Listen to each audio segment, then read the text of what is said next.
What's up, everyone? Welcome to Program Your Remote. Today I'm going to do a quick video and show you where the fuse block locations are in a GMC Yukon. This is a 2015 here, but it's going to be the same on a few different years. This will also be the same on a few different GM models.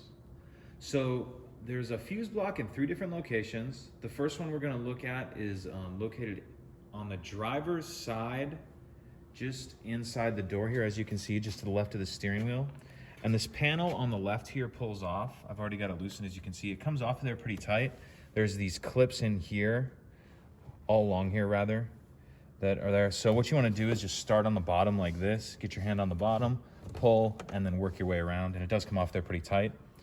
So the actual block is right here. But then on the panel that we just took off, there'll be a little breakdown of what all the fuses are for. And there'll also be some extra fuses along with the fuse puller. Okay, so that's location number 1. Okay, so we're looking in the rear of the vehicle now. Depending on which vehicle you're looking at, you may have to have your 3rd row down, as this one is.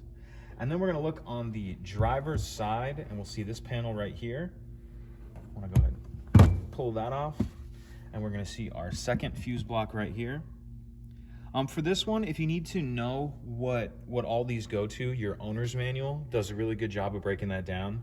If you don't have an owner's manual for whatever reason, I'll put a link to a PDF of an owner's manual in the description box of this video.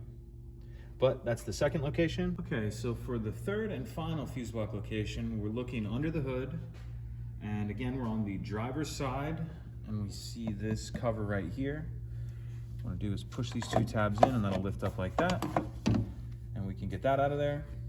And this one on the underside of the cover has a breakdown of what all the things go to. So that's it, pretty simple. Those are the 3 locations. Again, if you have any questions of what any of that stuff goes to, your owner's manual does a pretty good job of breaking it down. And if you don't have an owner's manual, I'll put a link to a PDF in the description box below.